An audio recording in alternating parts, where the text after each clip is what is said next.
In every situation that we face, think about two circles. First is circles of influence.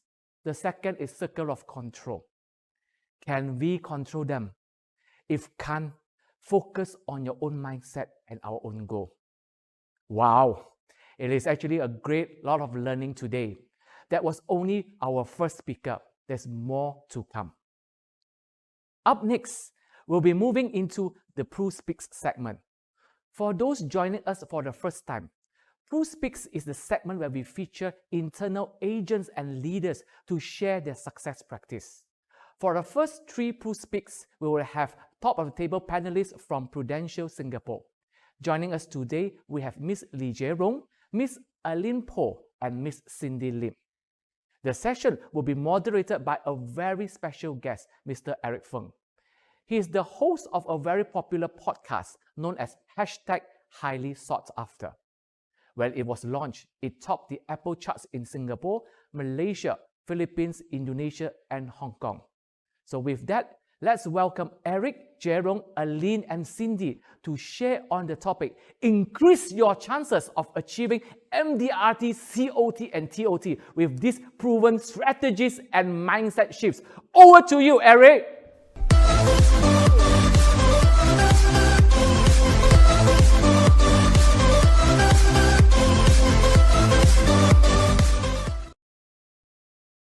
You are the average of the 5 people you hang out with the most. So if you want to increase your chance of qualifying for MDRT, COT, or even TOT, you got to intentionally surround yourself with the best in the industry. And this morning, you get to hang out with 3 outstanding ladies from Prudential Singapore. We have Aline, we have Cindy, we have Jie-rong. And in the next 29 minutes, you're going to discover the strategies, the mindset that help them achieve TOT consistently year after year. Now, if you guys are excited about today's panel, let them know in the chat box. Put a big smiley face, put a big sunshine. Show us your energy from all around Asia. Go, go, go. And Africa as well. Go. Come on, let us know in the chat box, okay? All right, well, we have our first person on the chat box, Noviandi. All right, we have Wen Ping, and we're going to call out some of your names in a short while. Woohoo! Semangat! All right, great, great, great. Now, we love the energy. We're going to keep it up. To make the introductions fun today, we're going to get them to share their first impression of themselves, okay? So, who would like to introduce Cindy? I will go first. I'll go first. Aline, go Okay, first. so Cindy is this ice queen, right? So I've bumped into her many times in the office, and every time I would try to she'll be like, one straight face.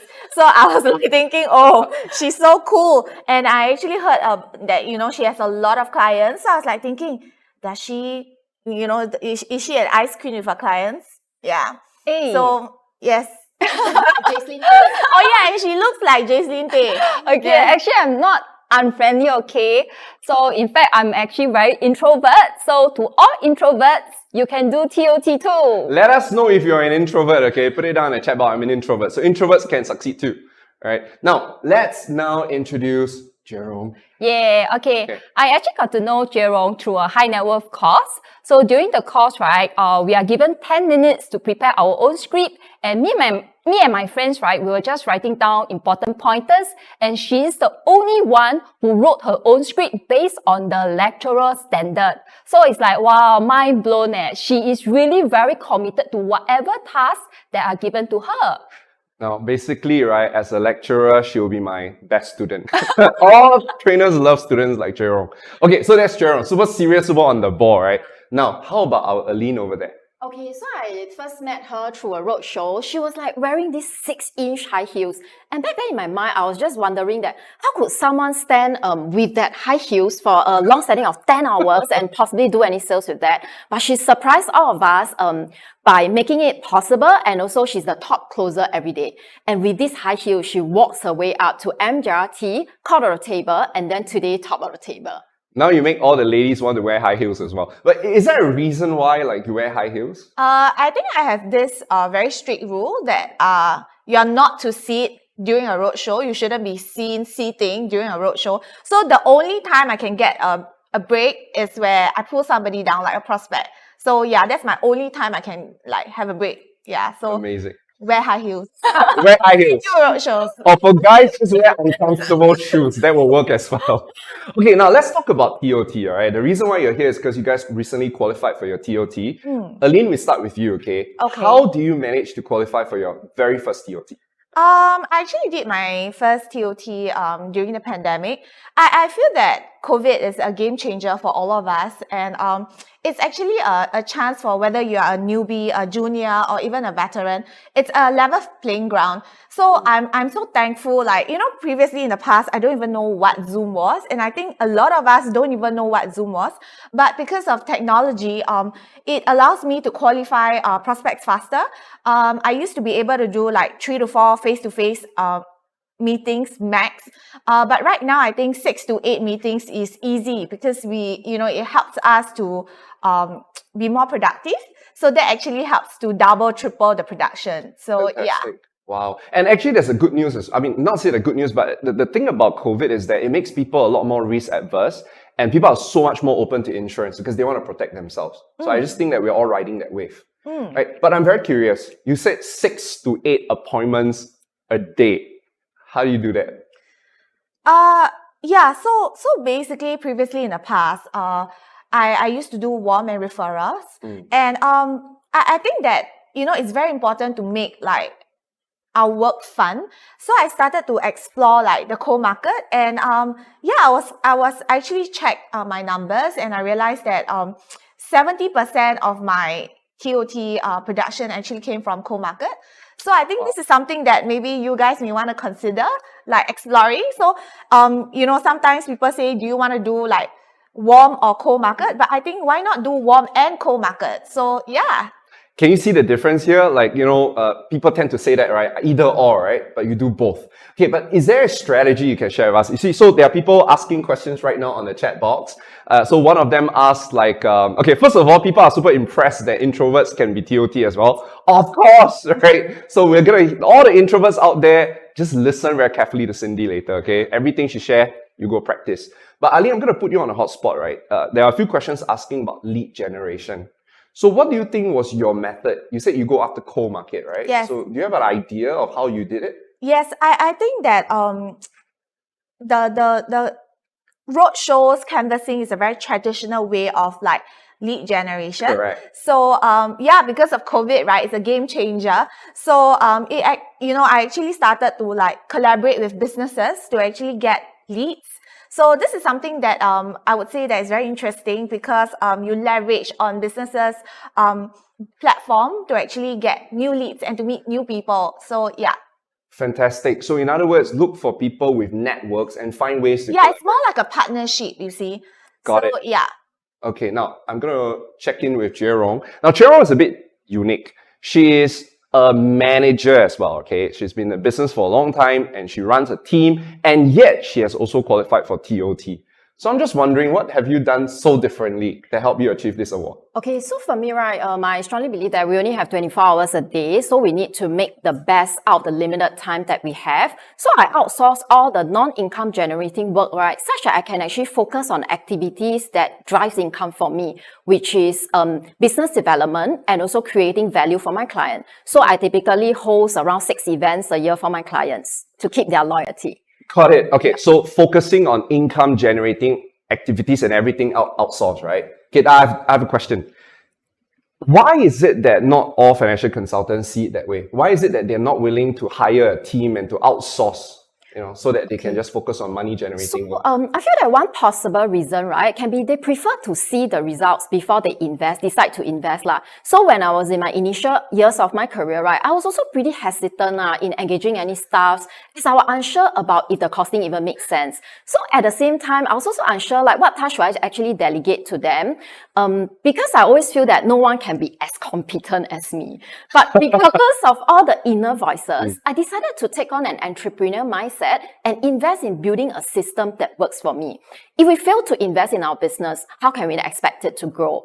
And with this is how I climbed with MDRT with 1 staff, and then to COT with 2 staffs, and now with TOT with 4 staffs in my admin team right now. Got it. So we can kind of correlate that how many people you have in your team, and then you can kind of guess how far you can achieve. Now, I have another question. You already said, right, that we tend to think that we can do everything ourselves because we do it at the best. So how do you start to make sure your team can step up to your standard? In particularly you, someone who takes everything so seriously. Okay, so I really take pride in the service that I rendered to my clients. Hence, I place very high standard in the administrative process. So I feel that if one staff is not able to duplicate the work that I do, I will increase the manpower such that my service standard is not being compromised. And over the years, I also start to realize that writing a SOP, right, can actually help to reduce the errors and also the miscommunications from within. Got it. SOP, standard operating procedure. So basically writing all your instruction like it's the rule book lah. Correct. Got it. So something to think about. And I think it's so cool because if we start investing in a business, that's where we become an entrepreneur and not just a salesperson. Yeah. Right? So I think maybe that's the reason why you're where you are. Yes. Now let's talk about Cindy. Cindy, how about you? Okay, so for me, right, Eric, I actually have a TOT schedule. So to get TOT, you will need 15 to 20 sales appointments, not social appointments. So I will also time block within the 7 days. And my goal is to make sure that I fill out all my appointments in that calendar. So I think that for now, right, a lot of people actually face this issue is that we are too emotional. So there are days that we feel good and there are days that we feel bad. So our business is also like very emotions, like our mood. So it's like roller coaster, up and down. So we feel good, we do more. We don't feel good, we do lesser. So like that, we cannot confirm that we will get a TOT. So in this way, right, what I do is that I don't need to think, I don't need to care about like whether I feel good or I don't feel good. I will just follow the calendar. And also when you take your emotions out of your business, you will perform well. Wow. You remind me of a book by James Clear. It's called Atomic Habits. And he said that you don't rise up to the level of your goals. You always fall back down to the level of your systems. It's like what you do consistently that really makes the difference. So go reach out to her, get a TOT schedule, or if not, build your own, right? So what you're saying is to set a calendar and just block in advance the appointments. Block in advance, correct. Okay, got it. All right, now another question. Prudential has, been very active in creating platforms like this where they get successful consultants to share best practices. But why is it that not everyone is an MDRT, COT, or TOT already? Like, what's missing? I always believe that if you want extraordinary result, you have to do things that ordinary people won't want to do. So that's how I always run my business. What would be the extraordinary things that you do that ordinary people don't do? Like, for example, there are definitely days, that will be tough, that will be hard on you. Throughout this whole entire career, I think there will definitely be heartaches and heartbreaks, sometimes from clients, from your business. You may feel sad, depressed and all. And I think it's very, very important that I always tell my mentees and my friends that you can cry all you want. You cry already, you make sure that you come back the next day, you have to dress up, you have to show up. And I always make it a point that at the lowest point in my life, I make sure I dress the best. So, and when you meet a prospect, it is like, it's your show, you see. You have to make sure that no matter what happens, you have to give your 200% to your clients. So, I think it's very, very important to make sure that you maintain standards. You need to have standards in your business. I love that. And actually, previously, before us was Lina. She actually also mentioned that it's your ability to be able to withstand the pain and take the pain and have the inner strength that really makes this business a success. Right? So that's great. And her key is to dress up. So dress up, high heels. Always look good. What about the guys? Then what? Wear stilts. No, I'm just joking. Okay, joke. Okay. How about next? Anyone want to share? Okay, so I feel that one possible reason can be like many consultants aren't doing detailed tracking because I understand that not everyone loves to track what they do because it takes up a lot of energy. But if you don't track what you do, right, you can't improve on what you are doing also. That's what I think. Okay, tracking. Again, another thing that entrepreneurs should be doing, but may I know what you track? Okay, so for me, I track almost everything, my daily activities, my daily sales, and also based on like whatever sales that I close, what it is made out of what kind of products makes. And from all this kind of tracking, right, I start to analyze all the stats, then I'll start to define all my strengths and weaknesses, and I'll work on how could I improve better. Okay, got it. But and it's true because there's a saying, right? You can't, if you don't track, you cannot improve. So can you give us an example, like when you were tracking, how did that help you improve your business? Okay, so like one example is actually during the COVID time, we start to transit to Zoom and then we start to have a lot of appointments. So I have roughly like 5 to 6 appointments a day. So I just go for a lot of appointments blindly for like a total of 6 months. Then I start to reflect back, how come my appointments so many, but yet I don't have the desired amount of sales. So to me, right, my sales should work in tandem with my appointments rate, but it's not the case. So I start to do tracking. I start to write down like who I meet, what happened, all this. Then I start to realize that the problem with my entire system is that I do not have a proper follow-up system. So subsequently, I start to realize that after meeting 80 people over 6 months, I can't even remember what I went through with them. I mean, how could I possibly remember that, right? So subsequently, I come up with a follow-up framework. Then I actually fixed the second appointment straight away during my first meeting on the spot. Then subsequently, right, I will also fine-tune my sales presentation through Zoom such that I can close on the spot. Then I don't have to follow up. Fantastic. I do proper analysis. Got it. Then next also, I will also make use of all the different gadgets, right, to actually archive all my work. Now, so here's a question to those of you watching us right now, right? How often you guys actually really track and reflect on your business? Because we tend to do a lot, very like busy bees, right? We do, but we don't really know whether we're doing the right thing, we're climbing the right tower.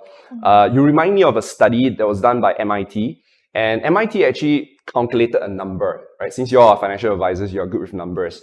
They said that if every single day you improve by 1%, you will actually double your performance in 70 days. 1% improvement. And so I really invite you guys, as you are listening into our panelists, think about what's that 1% that you can do different. Sometimes we come into a panel thinking that we want a brilliant idea, a big strategy, but sometimes it's not. Right? Success is not very sexy. Sometimes it's just the little things. Yeah, so listen into what the little things, and then put it down in the chat box, right? Commit to the chat box and put down there, what's that one little thing that I'm going to start doing different? So as you put down there, you commit, you will have a higher chance to achieve it. Okay, now, so let's go to Cindy. Cindy, how about you? Okay, for me, right, Eric, I think that many FC is lacking of the gun in the head mindset. Yeah. Wait, what did you just say? The gun in the head mindset. Gun in the head mindset. Introverts are so differently wired.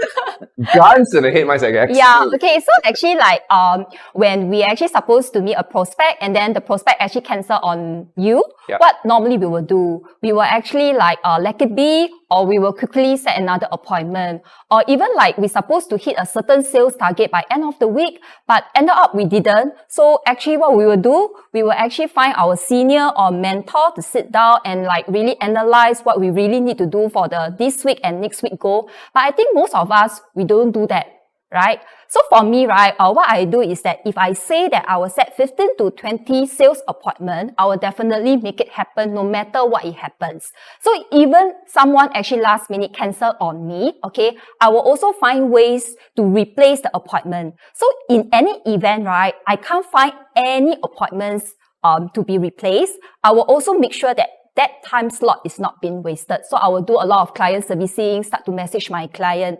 So I also think that like a lot of people, right, they tend to, when they wake up, they will feel tired or they will feel like less motivated. So many of us will give an excuse to rest. But for me, right, okay, I will still continue to work. Yeah, so I think at the end of the day, it matters on the decision making. Wow. In other words, how successful we can be in this career is in that moment when we make a decision. Correct. It's that you choose an excuse to fail or you choose a reason to succeed, and you will succeed. Depending on what you choose. Correct. So for all of you watching, what are you choosing right now? Whenever you fail, your customers reject you, or whenever you don't hit your goals, you feel lazy, do you give yourself an excuse or do you give yourself a reason to still pick yourself up and do something about it? That's right.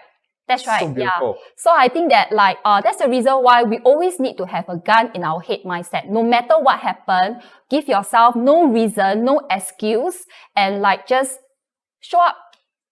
Show up, dressed up, track your data, gun in a head mindset. I love it. I love it. You know, there's a saying, right? If you are easy on yourself, life will be tough on you. But Yeah. clearly from them, we have realized that they're all very tough on themselves. And that's why life becomes a little bit easier for them. Okay, we have our final question for today, right? It's a short panel discussion. Wish we had more time with you guys. What do you think is one belief, a behavior, or a habit that has contributed the most to your success? Okay, so let me start first. Okay. For me, it is the belief that everything in life is being created twice. First, in your mind, and next, in your reality. If you believe that you can do TOT, you can. But if you don't believe that you can achieve TOT, then you can't. So, okay. I hear that a lot. It sounds good. It sounds good, right? Everybody says that. So, why is it that not enough people are believing that they can achieve MDRT, COT, or TOT? Because I feel that their beliefs are being based on their abilities and not based on their aspirations. Still, take myself for example. When I was new in the business, I never believed that I could achieve President Club because I was already working 13 hours a day for just a Star Club. So based on my ability back then, it seems impossible. And that's the limitation that I actually placed on myself. We're like a goldfish. Put us in a small bowl, we remain small. But you put us in a big bowl and we grow accordingly. This bowl represents our belief. So for myself, in my first full year of my career, when I was doing my goal setting, instead of looking at what ability that I have first back then, I took the courage to set President Club as my goal first, because that was my aspiration. And the minute I set a goal, suddenly I start to see different ways on how I can achieve it, and I don't feel limited anymore.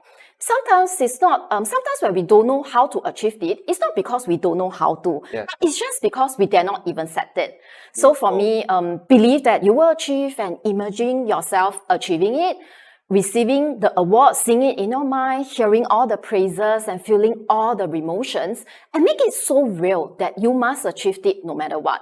And I do this anchoring every day. So in my first full year, not only I achieved my first President Club, which is beyond my imagination, I was even number 2 in the whole entire company. Beyond, I mean, you just say the word imagination. If you think about it, the root word of imagination is image. And if you can see it, and then you can achieve it, right? I just want to recode what Jerome just said, which is so brilliant, right? A lot of times we set goals based on our current abilities. We don't set goals based on our aspirations. So can I invite all of you watching us right now? How about let's take a moment, okay? And I'd like you guys to set a goal for yourself this year.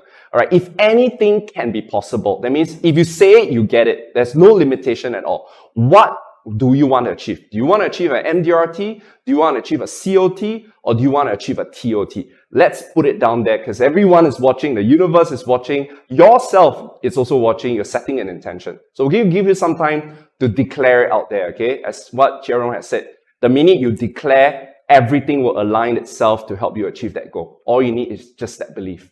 And I also love what you said, that belief is not something that you do once. It's something that you do every day. Every day you dream it. Yes. Right, beautiful. Since you can worry, why not dream bigger, right? So that's good. Okay, the next one. Who wants to share? Okay. Habit, behavior, belief. Yes, for myself. To me, I think I'm somebody that seeks growth, and I think competition is fun. So what I usually do is that I don't compete much with my peers. I compete with myself. So I actually have this rule that I have to do better than what I did previously. So on my first full year, I actually did MDRT, and I make it a point that I do 2 MDRTs the next year, followed by COT, and then more MDRTs, and then by TOT. So I think if you guys have this kind of strategy, it's going to be really fun lah. Yeah. Got it. So being competitive and keep outdoing yourself. Yes. Right. Now we're going to pause there. I'm going to ask more questions in a short while, but let's just take a look at the chat box. Can you see there? All right. You just inspire everybody to just set a goal. You know, really, in fact, those of you who set MDRT, that's great. Probably your first time MDRT. And those of you who have already have MDRT goals, you know, why not challenge yourself to set COT and TOT? Because we're all like goldfishes, as what Jerome said. All right. We grow according to our goals, right? So if we set big goals, we grow bigger as well. Hopefully not our weight, but everything else. Okay. Now, you mentioned something about you competing with yourself, right? So let's say, for example, you set 2 TOTs or 3 TOTs. Do you just set goals? Do you do anything else to make sure that you can achieve it? I think you have to make sure that you know, in this career, a lot of people think that, oh, we are, you know, self-employed and you know, we have all the time, my time is flexible. But actually, you have to make sure that you set standards. Like what I say, you set standards. You still have to make sure that you set alarm, what time you wake up. I think we work extra hard, like on public holidays, on weekends. This is the best time to work, right? Because that is where our clients are free. So these are things that there definitely have to be sacrifices to be made. But I think what's most important is time management as well. So yeah. Got it. So it's not just about setting the goals, but also making sure you have the time. And you have a strategy. Like what I say, I think it's very important that, you know, we explore all kinds of market, whether is it cold market, whether is it warm market. We have to be open to anything that gives us business, right? Fantastic. And to meet new people. Yeah. And don't forget, guys, this is just the tip of the iceberg for Pru Speaks, all right? We are not the only panel over here. Over the next 3 days, you're going to be hearing from more of the MDRT, COT, and TOT qualifiers that they will go deep into tactics and strategy. So do take note of all those ideas as well. Okay, let's finish off with Cindy. Cindy, how about you? Okay, actually, for myself, right, it's actually one habit it's a habit that actually helps me a lot in my career. So what I do is that I will actually wake up as early as possible, as early as 5 a.m. Because when you wake up at like 5 a.m., right, okay, you actually have more hours than everybody. Like you will have 3 to 4 hours extra a day. And that, I think that's add up to be like 28 hours for 1 week. And I think that for that... Just like how you're so mathematical. and then like that extra 1 day, right, you can actually do many things. You can do reading, you can exercise, you can pick up skills, you can actually, in fact, you can actually think of ways to improve your business. So I think just by waking up early, you're just ahead of everybody because early bird catches the early worm, right? Yeah, and correct. Just make sure we are not the worm. Got it. Okay, so some of you guys can really start trying that. And I do agree because there's this book called 5 a.m. Club, right? And they say that when you wake up early, you already feel like a winner. Correct. Because you're already way ahead of everyone else. That's right. All right, very good. Now we have a little bit of time left. Someone's asking you, okay, you wake up 5 a.m. and what time you sleep? What time you sleep? Wow, okay. Okay, I sleep at about 10 to 10:30 every day. Okay, so still need to clock your 7 hours. Yeah, 7 to 8 hours every day, yeah. So Got it. Yeah. and I really like what you say because I didn't calculate it in my head, but you're right. If you wake up at 5 a.m., you essentially have 4 hours ahead of everybody and essentially 1 day a week. Correct. And one day you can do so much more. Can do so much things, yes. Beautiful. All right, now, so we have a little bit of time, okay? A little time. So I need to ask the ladies' permission, right? So we're going to do some Q&A and then we're going to wrap up. So if you guys have any questions, you know, I've already kind of fired off a few key questions, but if you have any follow-up questions or you have any new questions you'd like to ask, you know, feel free to put it down in a chat box. Okay, and just put it in a chat box, actually, we can see better. If you put it in the Q&A box, we may not be able to see it, unfortunately, at the studio. So put it over there, okay? Now, so before we conclude, we leave some of the questions there first. What I want to find out is, someone actually asked a question to Jerong. So Jerong, you said that we need to have very strong beliefs, right? And then you mentioned the word anchoring. Could you share more? I think maybe they need a recap of like, how do you actually anchor that belief every single day? Okay, so you must make your dream so real. Like, firstly, you must want it bad enough. Yes. So for me, when I really wanted my president club, right, I keep thinking about it. I wasn't fearful to face it. So sometimes when your goal is too big, right, you may be very scared to even think of it. So for me, I think of it every minute of the day, as long as I'm not sleeping. So I also start to visualize myself on stage, wearing the very beautiful gown, receiving the awards, and then the CEO just give you the trophy. Then with that kind of praises, then my mom cheering for me and my manager also cheering for me. So that kind of happiness actually runs through my mind, and I make it so real that I just want it to happen. So that's why I will just push my body to do it. Although like sometimes we get tired, get stressed up, and sometimes we just don't feel like waking up to work. Like we just want to do nothing for the day. But I will not allow myself to do it because every day is very precious. In fact, every hour is very precious to me. Wow, and essentially you daydream. You daydream that TOT. So it's okay to dream, just daydream, right? But you dream and you take action. You just you dream and you take action. Okay, we have a whole list of questions for you. Okay, we will probably need to scroll a little bit. do you, okay, let's talk about, okay, we switch first, okay? Let's go to Maybe I can Jason. go on the one that you track the system. Yeah, let's right? go to the tracking I don't question. engage anyone to track for me because I'm very OCD. I want to do it myself. I just want to make sure every number is correct. And I will even plug in every single number to ensure everything is accurate. And I like to see all the growth, like Eileen mentioned, right? Like, oh, I just want to see 20% growth every year. So I'll just measure and excite myself with all the numbers. So this is part of your motivation? Yes, correct. Okay, got it. Let's ask a question. Jason Go asked a question. Okay, what's the difference between waking up early and sleeping late? Still have extra hours in your opinion? Okay, he's using the logic which is correct, but if I sleep late, I also have extra 4 hours, right? I think there's a big difference between you sleep late because I think our body is not function in the way that we have to sleep late. It's function in the way that we have to sleep early and wake up early. Yeah, so it's like if you sleep late and then you wake up later, you don't feel good, you don't feel energized. It's different from like you sleep early and you wake up earlier. Got it. So at the end of the day, it's always about our body clock. Correct. Right. Correct. There's actually a reading, right? They say that some of us are morning larks, LARK. Some of us are night owls. Yes. And, but I get you. Yeah. So let our body be the one to tell us. Correct. Correct. Okay, got it. Okay, let's see. Wow, we have a lot of questions to read. Okay, can we scroll here and any schedule suggests that you wake up? Now, I think we're running out of time a little bit, and so I'm so sorry, guys, that we have no time for questions, but do check them out on social media, okay? Now, final message for everyone before we wrap up. Go for it. Who likes to go first? Aline? Okay, I like the quote by Deion Sanders. He actually said that if you look good, you feel good. If you feel good, you play good. If you play good, they pay good. So dress up. That's my best takeaway from her so far. Cindy? Okay, so for myself, right, success comes from what you do consistently, not what you do once a while. Yeah, so I think it's very relatable because I think we need to cultivate a good habits, discipline, and consistency. Fantastic. So for me, right, I live by this quote by Napoleon Hill. Whatever your mind can conceive and believe, it can achieve. All right, and my biggest takeaway is that these ladies are TOTs because they are tough on themselves. So if you too are tough on yourself this year, set the goals you want, do the sacrifices, make your business work for you, you will also achieve not just MDRT, COT, but also TOT. All right, so I hope you guys have fun in today's panel. Let us know in the chat box what is your biggest takeaway, and we look forward to see you guys really, really soon. Back to Tom.